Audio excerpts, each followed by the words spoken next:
But in the middle of a fancy office party, my husband shouted in front of hundreds of people, "Anyone want to swap wives? I'm done. She's too much trouble."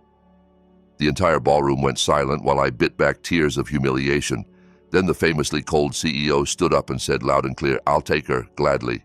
From that night on, my husband would regret it for the rest of his life. And before this story really begins, tell me in the comments where you're watching from, and don't forget to like and subscribe so this channel can keep bringing you more stories like this. That night, the ballroom of a 5-star hotel felt like a refrigerator to Clarissa. The chandeliers threw golden light over polished marble floors. Laughter and clinking glasses blended into a symphony of wealth, and everyone looked like they belonged, except her. She sat alone near a corner, fingers twisting the edge of her simple long dress. Her hijab was neat and modest, but she could feel the unspoken judgment in every sideways glance. Around her, women in glittering gowns showed far more skin and far more confidence. Clarissa stayed only because she wanted to support her husband, Ryan. Ryan looked like a completely different man that night. The guy who always complained about being exhausted after work now stood at the center of the crowd in a brand new suit he'd just put on a credit card. His cheeks were flushed, not from alcohol, but from praise and a swollen ego. He laughed too loudly at every joke, holding a glass of red syrup as if it were champagne. Clinging to his side was Tiffany, a co-worker in a tight dress and heavy makeup. She whispered into Ryan's ear, feeding his sense of importance, shooting Clarissa little mocking glances over her shoulder.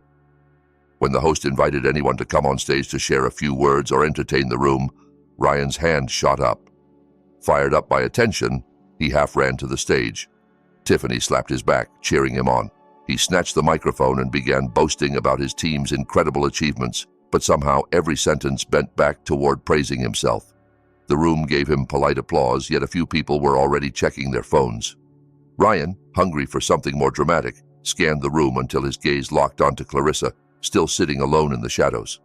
With a fake comedian's tone, he pointed straight at her. "You know what's really boring?" he shouted. "Having a wife stuck at home all day. She's stiff, no fun at parties, just knows how to cook and clean." A small cluster of his equally insensitive friends snickered. Taking that as encouragement, Ryan pushed harder. He complained that his life was so hard because he had to support a wife who didn't bring in a paycheck and only asked for a monthly allowance. He conveniently forgot that Clarissa carefully stretched every dollar of his salary and often used her own savings to cover his lifestyle. Then he crossed a line no one expected. Spreading his arms as if auctioning off a product, he yelled, "Anybody here want to swap wives with me?" He laughed at his own joke. "I'm tired of her. She's a burden. If anyone wants her, take her tonight." The laughter in the room died. The silence that followed was thick and ugly. People stared at Clarissa, whose head was bowed so low her tears almost fell onto her lap. Her chest felt tight, as if the air had been sucked out of the hole. All she wanted was to disappear, but her legs felt glued to the floor. The scraping sound of a chair echoed from the VIP table at the front. Victor, the CEO of Nusantara Group and owner of the company, rose to his feet. Tall and broad-shouldered in a black shirt with rolled sleeves, he radiated quiet authority. His face was expressionless, but his eyes were locked on the stage. He walked toward Ryan, each step loud on the marble floor. Ryan's smirk faded as Victor climbed onto the stage and took the microphone from his hand with a calm, controlled movement, then turned not to him, but toward Clarissa in the corner of the room. Victor's voice was deep and steady. "Just to confirm," he asked, still looking at Clarissa, "you're really offering your wife to anyone here?" Ryan, thinking this was a powerful man joining in his joke, laughed nervously and nodded, repeating that yes, he was serious. Victor's next words froze the entire ballroom. "Then I'll take her," he said, clear and firm. "Gladly." Ryan's face drained of color as he searched Victor's expression for a hint of humor. There was none.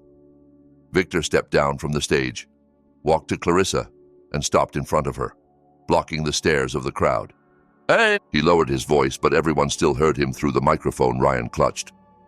"Tomorrow morning," Victor said to Clarissa, "I'll send a car to pick you up at 8. Be ready." Then he glanced back at Ryan, his eyes hard. "We've all heard your offer. There are plenty of witnesses." With that, he signaled his assistant to escort Clarissa out of the suffocating ballroom. Shaking, Clarissa stood. She didn't look at Ryan. She simply gave Victor a small nod of gratitude and followed the assistant out, leaving her husband on stage, suddenly the most pathetic man in the room. Sunlight streamed through the tiny windows of the small house Clarissa and Ryan rented. Paint was peeling, furniture mismatched, but Ryan always forced it to look expensive with things he couldn't really afford.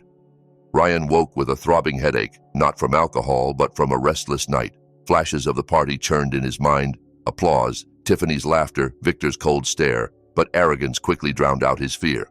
There was no way, he told himself, that a rich CEO actually wanted his plain, boring wife. That had to be a bluff, a moral lesson at best. He shuffled out of the bedroom expecting hot coffee and fried rice on the table like every other morning. Instead, the kitchen was spotless and empty. No aroma of breakfast, no clatter of pans. In the living room, Clarissa sat calmly on a chair, already showered and dressed in a dark, modest dress and hijab that framed her fresh face. Ryan scoffed at the sight. "Where are you going all dressed up like that?" he asked, his tone mocking. He ordered her to get to the kitchen and make coffee for his aching head, then laughed about last night, telling her not to take Victor seriously. According to him, no successful man would want a woman as flat and boring as she is. She should stop dreaming and get back to playing the role of the quiet wife. Clarissa didn't answer. She just looked at him with a calm, unreadable gaze. The anger and sadness that used to swirl there were gone. Only a cool, steady emptiness remained, and it made Ryan's skin crawl. She pointed toward the front door. Beside it sat a small handbag, the one she used for Quran study gatherings. There were no suitcases, no piles of clothes. Ryan frowned, confused. "If you're really leaving, where are your things?" he demanded. "What about all the clothes, jewelry, and gadgets I bought you with my hard-earned money?" Finally, Clarissa spoke, her voice soft but razor-sharp. She said she wasn't taking any of the things Ryan had bought because every purchase came with grumbling and complaints about how expensive she was. Everything he'd thrown in her face as proof that she was a burden, she was leaving behind. She was only taking herself, her degrees, and what was left of her dignity. She would no longer pay for comfort with daily humiliation. Before Ryan could explode in anger, a sleek black sedan purred to a stop outside their rusty gate. The sound was nothing like the noisy cars in the neighborhood. Ryan parted the curtain and saw a long, gleaming luxury car that looked completely out of place in their cramped street. A driver in a crisp uniform and white gloves stepped out, opened the gate, and waited respectfully by the rear door. Neighbors poked their heads out, whispering and pointing. Sweat chilled Ryan's back. This was no bluff. Victor had really sent a car, and not just any car, but something that probably cost more than Ryan would earn in years. Clarissa rose, smoothed the folds of her dress, and picked up her small handbag. On the coffee table, she placed a thick brown folder. Ryan snapped, "What's that supposed to be?" Without looking back, she said it was a final keepsake from her. He could open it after she left. Then she wished him well and told him to enjoy the freedom he'd always claimed to want. At the gate, the driver bowed slightly and opened the car door for her as if she were royalty, a level of respect Ryan had never offered in 5 years of marriage. She took one last look at the house, then disappeared into the car. The sedan glided away, cutting through the crowd of astonished neighbors. Ryan stood frozen in the doorway, then stormed back inside. His pride still wouldn't let him run after her or apologize. Instead, he yanked the folder open, expecting divorce papers or a long, dramatic letter. What fell out made his stomach flip. Dozens of credit card bills, car loan statements, and payment schedules scattered across the table. Each showed massive balances: designer watches, fancy dinners with Tiffany, rented sports cars. Next to nearly every debt was a bank slip, payments made in full from Clarissa's personal account. With shaking hands, Ryan flipped through page after page. His salary had never been enough to support the life he pretended to have. Clarissa had silently been covering his shortfalls for years, using the inheritance from her late parents, money she had once planned to use for a small business or a pilgrimage to Mecca. On the final page, in her careful handwriting, she had written, "Starting next month, you can pay everything yourself." The paper slipped from his fingers as the truth crashed over him. He hadn't been the provider, he'd been the parasite. And now, right when he needed her most, she was gone. But there was no time to collapse. That same morning, he had a crucial board meeting at the Nusantara Group headquarters. As soon as he stepped into the sleek lobby, he felt the difference. Usually, security guards and receptionists greeted him with polite smiles, recognizing him as a mid-level manager. Today, their greetings were stiff, eyes full of curiosity and judgment. In the hallways, coworkers whispered and fell awkwardly silent whenever he passed. News of the party had spread faster than any official memo. Ryan forced himself to walk tall, repeating in his head that he was still valuable, still important, still untouchable. At his desk, Tiffany was already waiting, her makeup flawless, but her expression sour. The flirty sparkle in her eyes had vanished. She asked curtly if his presentation was ready. She didn't want to be dragged down if he messed up. The comment stung, but Ryan swallowed his pride and assured her everything was under control. Clarissa had prepared the slides as always. All he had to do was stand up and talk. In the main boardroom, glass walls, a giant circular table, and icy air conditioning created a tense atmosphere. The company's top executives were already seated with Victor at the head, his face unreadable. Ryan set up his laptop at the podium, plugged in the projector, and waited for the familiar slide deck to appear on the giant screen behind him. Instead, a password box popped up. He blinked. The laptop usually opened straight to the desktop. He typed in his birth date. Error. He tried the date he'd started dating Tiffany. Error. Panic tightened his throat. The room was so silent that every frantic keystroke seemed to echo. He tried a few more combinations, each one rejected. Around the table, executives exchanged looks and murmured. The longer the screen stayed blank, the smaller Ryan felt. In his rising panic, he was forced to face a truth he'd avoided for years. For 3 years, he hadn't actually done the technical work behind his reports. Every month he dumped raw, messy numbers onto the dining table at home and went to bed or played games. Clarissa stayed up late, turning chaos into clean charts and sharp analysis, and made sure everything was ready for him by morning. He didn't even know the password protecting the sensitive data on his own laptop. Without her, the expensive machine might as well have been a dead brick. Victor finally broke the silence. "Is this a technical problem?" he asked calmly. "Or a competence problem?" Ryan stammered something about a sudden computer virus, then offered to give the report verbally instead. That collapsed within minutes. When a board member asked for the percentage increase in profit margins for the logistics division, Ryan's mind went blank. He guessed wildly. His numbers made no sense. More questions followed. Cost breakdowns, timelines, risk analysis. He couldn't answer any of them. He stood there, exposed as a man who'd never truly led the project he bragged about. Tiffany stared at the table, too embarrassed to meet anyone's eyes. Victor rose from his seat, his gaze heavy with a mix of disappointment and cold disdain. He said, loud enough for everyone to hear, that this confirmed his suspicions. The brilliant reports had never matched Ryan's sloppy way of speaking. The writing was sharp, logical, and precise. Ryan was careless and vague. "Without your wife," Victor concluded, "you don't seem to have anything to offer. This company doesn't need a loud face. It needs a brain." Then, in front of the entire board, he demoted Ryan on the spot, reassigning him to the basement archive as a low-level clerk and stripping him of his perks and status. Humiliated, Ryan shuffled out of the room, clutching his useless laptop. By afternoon, the official notice arrived. His salary was slashed, his company car taken back, his corporate card canceled.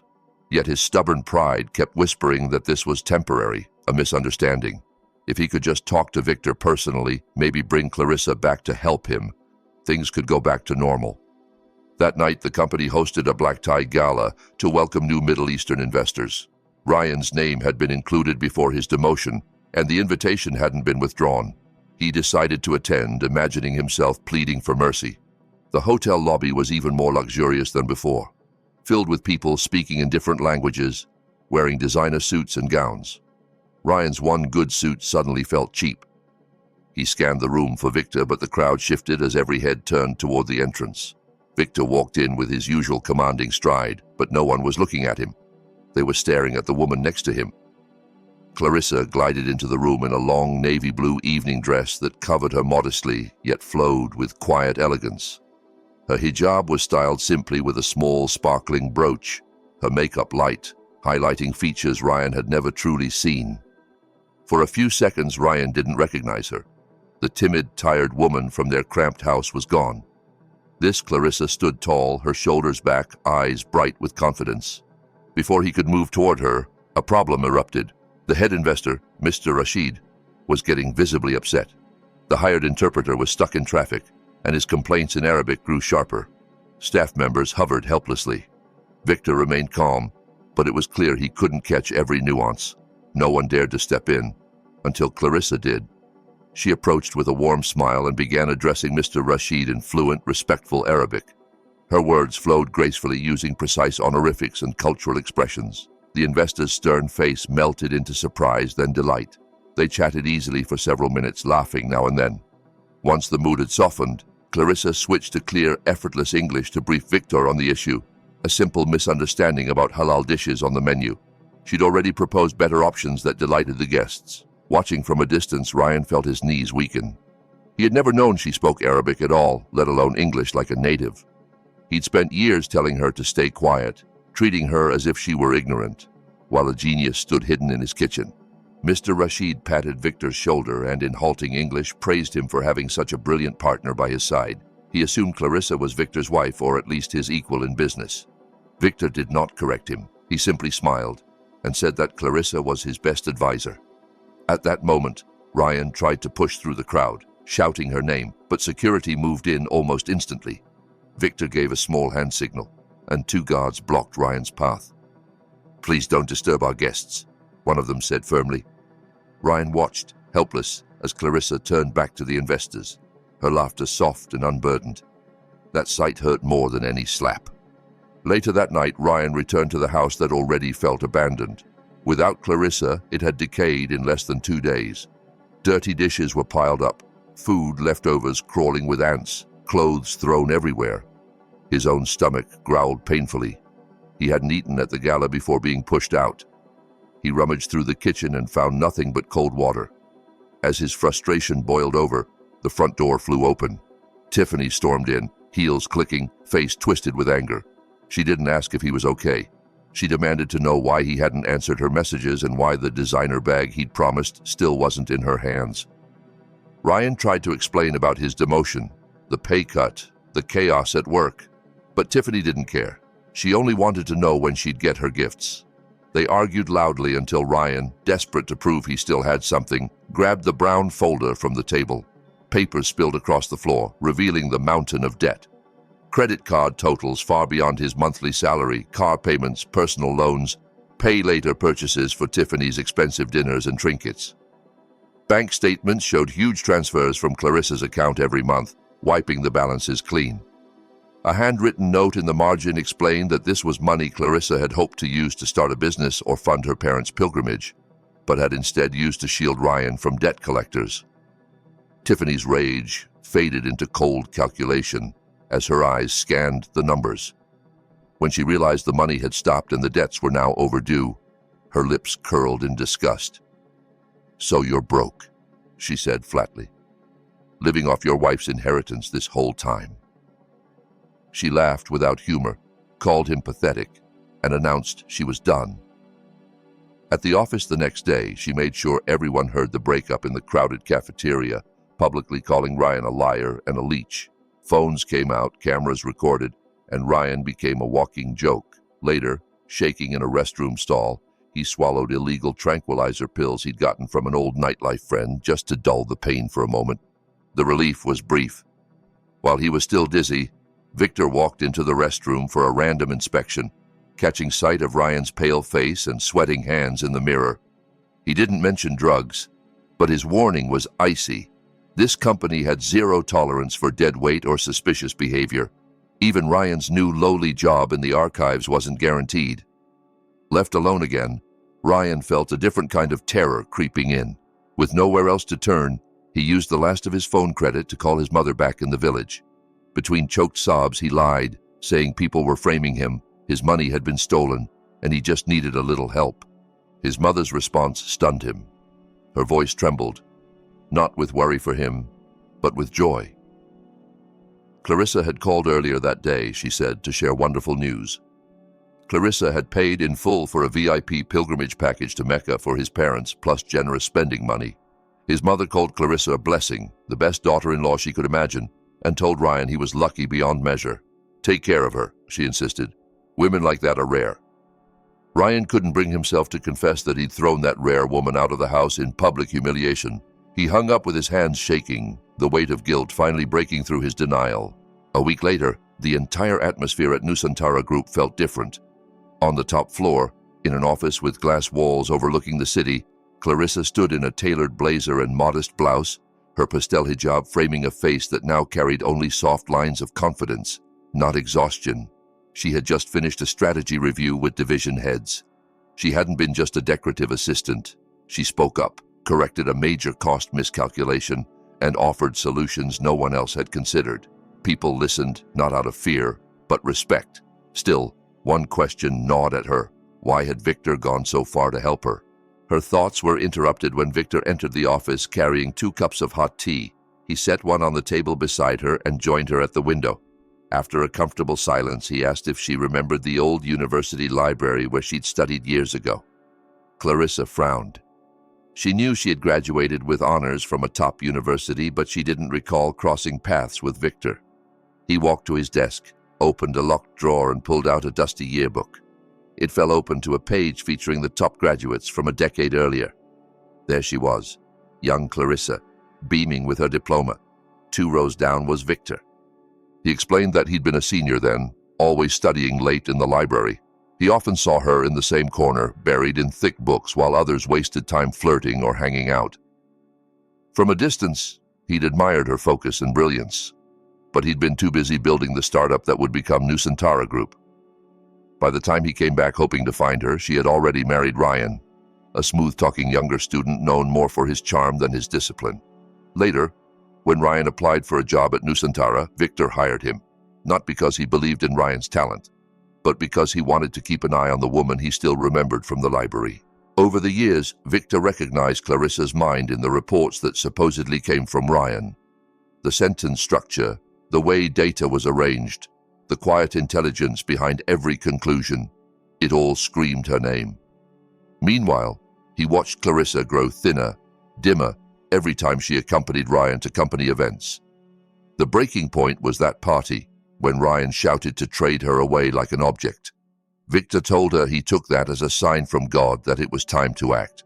Clarissa's eyes filled with tears. She hadn't let herself cry for years. She had forgotten how it felt to be truly seen. Victor then handed her a formal document in a leather folder. Inside was an appointment letter making her chief operating officer of Nusantara Group. She would no longer work in anyone's shadow, least of all Ryan's. She would be in charge of the company's day-to-day operations, with full authority over every manager, including the disgraced clerk in the basement. Victor emphasized that this wasn't charity. Her market analysis the previous night had saved the company millions of dollars by averting a disastrous investment. "You deserve this because you're that good," he said simply. Clarissa's hands trembled as she signed, feeling for the first time that her intelligence was not a shameful secret, but a gift to be honored. Downstairs in the dusty archive room, Ryan sneezed as he hauled heavy boxes of old files. His back ached, his palms were raw, and his phone buzzed nonstop with messages from creditors and loan apps. The landlord had already warned him about overdue rent. Eventually, his company car was repossessed, and soon after, he was kicked out of the rented house. With a battered backpack of clothes and documents, he found himself half homeless, sleeping wherever he could. Yet he clung to one fragile belief. Clarissa was soft-hearted. In the past, no matter how harshly he yelled at her, she always forgave him, always handed him a warm drink afterward. If he begged hard enough, surely she'd take him back. One gray, rainy morning, Ryan dragged himself to the base of the skyscraper where Clarissa now worked on the top floor. His shirt was wrinkled and stained, his slacks faded, his once shiny shoes muddy. He stood in the lobby, ignoring the stares and whispers, waiting near the executive elevator. When a black sedan pulled up to the drop-off area and the driver opened the rear door, Clarissa stepped out in a sharp navy suit, confident and composed. Victor walked a respectful step behind her, Ryan's fragile pride shattered. He rushed forward, pushing past employees, and threw himself to his knees on the cold marble floor in front of her. Every conversation in the lobby stopped. Phones appeared, cameras ready. Ryan pressed his forehead to the floor, crying loudly. He called her by the sweet nicknames he'd rarely used before, begged for forgiveness, swore he would change, promised to be a good husband, to work hard, to never shout at her again. He invoked God and their wedding vows, trying to corner her emotionally in front of hundreds of witnesses. He reached for the hem of her pants, hoping physical desperation would shake her heart.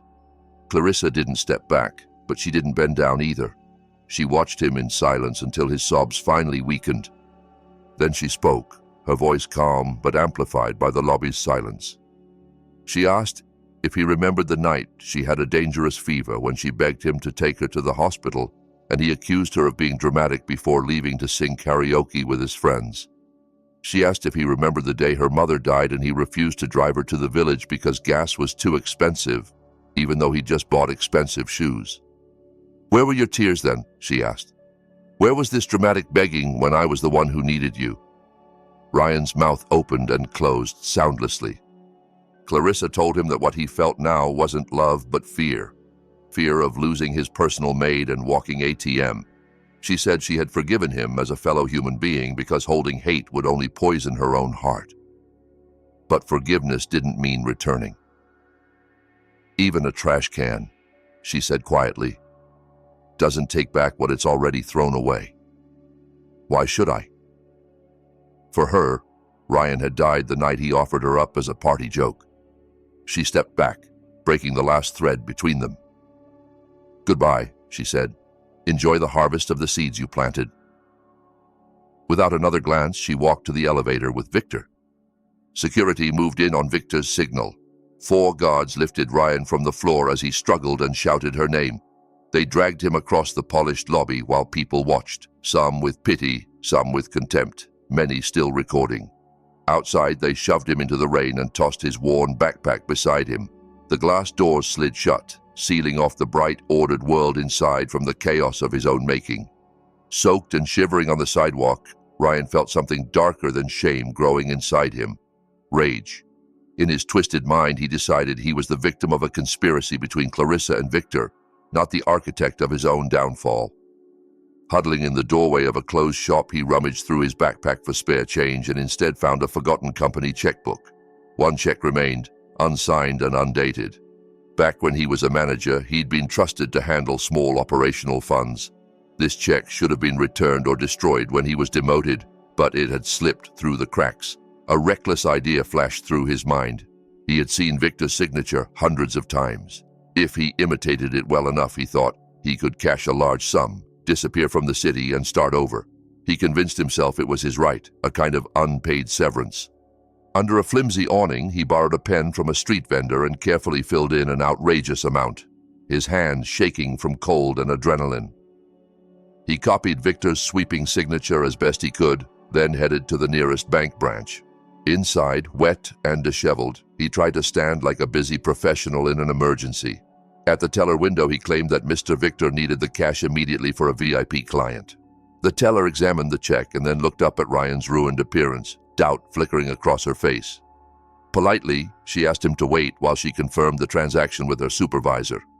What Ryan didn't know was that one of Clarissa's first moves as COO had been to overhaul the company's financial systems. Any large check now triggered a digital approval request to the phones of authorized executives. As the teller entered the check details, a notification popped up on both Victor's and Clarissa's screens back at headquarters. Clarissa saw the outdated check number and the location of the bank. She knew instantly who it had to be. Without hesitation, she tapped reject and then called bank security and the police with all the necessary details. At the branch, minutes stretched like hours for Ryan. 2 bank security guards approached him, one on each side, while the automatic doors locked with a soft click. Before he could react, 3 police officers walked in, rain still glistening on their uniforms. The branch manager pointed at Ryan, explaining that he had attempted to cash a fraudulent company check. Ryan tried to shout that it was a misunderstanding, that he worked for Nusantara Group, but his employee status was already flagged as low-level staff with no authorization. The officers twisted his arms behind his back and snapped on cold metal cuffs. When they patted him down, they found the small bag of illegal pills in his pocket, the leftovers from the restroom incident. The officer's eyes hardened. Those pills were classified narcotics with severe penalties. In a single moment, Ryan's problems escalated from financial disaster to criminal catastrophe. His knees buckled and he sobbed, this time with no performance, just raw terror. As they dragged him toward the patrol car, he looked through the rain-streaked glass doors and saw a black sedan parked across the street. The rear window glided down. Inside, Clarissa watched, her face calm but not triumphant. There was no gloating, just a firm sorrow in her eyes, as if she were witnessing a stranger receiving the consequences of his own choices. Ryan screamed her name, begging her to save him, to withdraw the complaint. His voice was swallowed by the storm and the wail of the police siren. The car window slid back up. Clarissa's sedan pulled away toward a future that no longer had space for him, while Ryan was shoved into the cramped, foul-smelling back seat of a police car. The metal door slammed shut like a judge's gavel. In that moment, he realized he was heading somewhere even colder than the rain. Prison. 5 years can pass quickly in a city, but in a cell, each day stretches like a century. When the gates of the correctional facility finally screeched open half a decade later, Ryan stepped out blinking into the morning sun, carrying everything he owned in a black plastic bag. No one waited for him. His mother had died of old age the previous year. He had been denied permission to attend her funeral and had howled in grief against iron bars instead. His old friends had vanished. He was thinner, his back slightly hunched, his hair streaked with gray, one front tooth missing from a fight over food early in his sentence. The swagger he once wore like cologne was gone.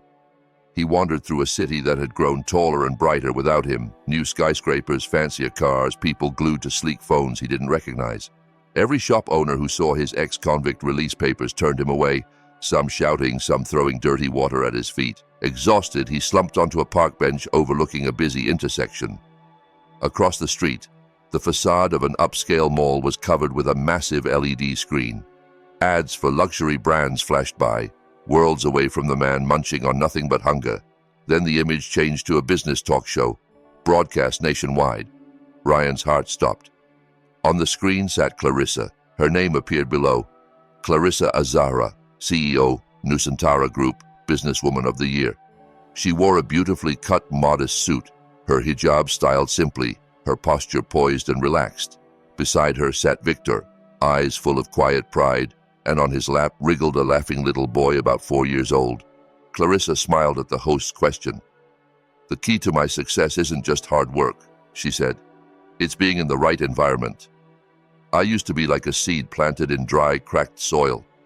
No matter how much potential I had, I was withering. My husband," she glanced at Victor, "moved me to fertile ground, watered me with trust, and gave me space to grow. For a woman, the person you choose as your partner can determine whether you bloom or slowly die." Her words hit Ryan harder than the judge's sentence years before. He finally understood. He had been that dry, hostile soil, choking the life out of her talents. As the interview ended, the studio camera caught the little boy reaching up and calling Victor Dad, while Clarissa laughed softly. Ryan stared at the child who should have been his. That could have been their son, their life, their joy, if he hadn't traded respect for ego on that terrible night. The word "if" twisted like a knife. It couldn't change anything. Traffic lights changed to red, and a sleek black sedan stopped right in front of the park bench. Through the slightly tinted window of the back seat, Ryan saw them, Clarissa, Victor, and their son, all together in real life, not just pixels on a screen. For an instant, Clarissa turned her head toward the window, her gaze sweeping past the benches. Ryan lurched to his feet, instinctively wanting to wave or shout, but he caught his reflection in a nearby motorcycle's mirror, an unshaven, hollow-eyed, broken man in ragged clothes. He froze. Clarissa's eyes brushed over him without recognition. To her, he was just another anonymous figure in the city landscape, no different from anyone else rushing through the day. She turned back to her family, smiling as she listened to her son's excited chatter. The light turned green and the car glided away, leaving nothing but a faint swirl of exhaust. Ryan sank back onto the bench and pulled a stale piece of bread from a plastic bag, something he'd scavenged from a trash can earlier. He chewed slowly, tasting cardboard and regret. Overhead, the sky burned orange with a beautiful sunset that meant warmth and comfort for some, but only signaled another cold night on a park bench for him. He looked down at an old newspaper someone had left on the seat, a business section celebrating Clarissa's achievements. He let out a bitter, cracked whisper. Sometimes you throw away a diamond chasing a pebble and end up with nothing but dirt. If you were in Clarissa's place, would you have forgiven Ryan or walked away for good like she did? Tell me in the comments. And if this story made you feel something, don't forget to like, subscribe, and share it so more people can hear how karma finally caught up with him.